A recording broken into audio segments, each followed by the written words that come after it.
जय जवान, hello and welcome दोस्तों आज हम बात करने वाले हैं जो छत्तीसगढ़ पीएससी में हुई है गड़बड़ी। चयन प्रक्रिया में हुई है गड़बड़ी, बहुत बड़ी गड़बड़ी हुई है, जिसमें जो 18 लोग जो चयनित हुए हैं उसमें बहुत लोग आपत्ति जाहिर कर रहे हैं कि ये जो 18 लोग सिलेक्शन हुआ है डिप्टी कलेक्टर और तहसीलदार में, वो कोई टीआई का बेटा है, कोई चेयरमैन का बेटा है, या कोई और बहुत बड़े अधिकारी का बेटा है या बेटी है। तो ऐसे करके बहुत लोग याचिका दायर किए। अंततः जो ननकी राम कंवर जो कि रामपुर विधानसभा क्षेत्र से विधायक हैं, उनकी याचिका पर हाई कोर्ट ने सुनवाई की बुधवार को, जो 20 सितंबर है, जैसे कि यहाँ पर मैं लिख दिया हूँ कुछ मेन टॉपिक को। और आपको बताना चाहूंगा उसकी अगली सुनवाई 5 अक्टूबर को रखी गई है। और इसमें जो राज्य सरकार है वो कोर्ट को वो बिलासपुर हाई कोर्ट यानी कि जो छत्तीसगढ़ का हाई कोर्ट है उसको अपनी रिपोर्ट सौंपेगी 5 अक्टूबर को। कौन? राज्य सरकार यानी कि भूपेश सरकार।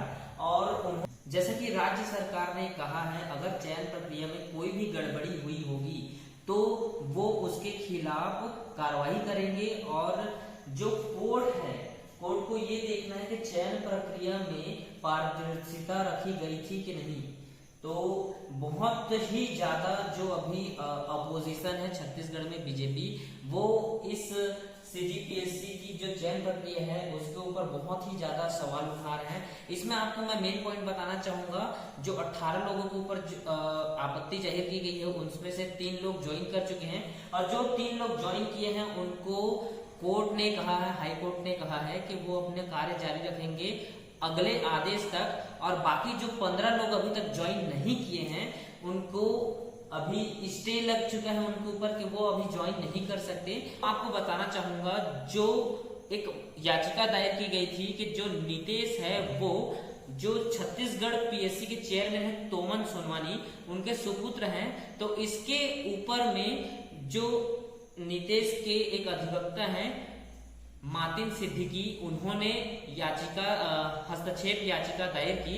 और उसमें उन्होंने बताया कि जो नीतीश के पिता हैं उनका पिता का नाम राजेश है, वो तोमन सोनवानी के पुत्र नहीं हैं। तो ये याचिका भी खारिज हो गई। इसी प्रकार एक प्रार्थी प्रज्ञा ने भी चयनित अभ्यर्थी प्रज्ञा ने भी याचिका दायर की थी सेम टाइप। और आपको बताना चाहेंगे इसके ऊपर, चीफ जस्टिस और जस्टिस एनके चंद्रवंशी की डिवीजन बेंच में हुई सुनवाई में महाधिवक्ता कार्यालय के अनुसार राज्य सरकार द्वारा न्यायालय के समक्ष यह वक्तव्य दिया गया कि हम उक्त प्रकरण की स्वयं जांच कर न्यायालय के समक्ष जांच पेश करेंगे। वही जो मैं आपको बताया कि जो राज्य सरकार है वो इसका निष्पक्ष जांच करके जो हाई कोर्ट है उसमें अपनी जांच और जो भी उन्होंने कार्रवाई कर रहेंगे उसको कोर्ट के सामने रखेंगे। और जो भी इसमें दोषी पाया जाएगा उनके खिलाफ कार्रवाई करेंगे, ये राज्य सरकार कह रही है।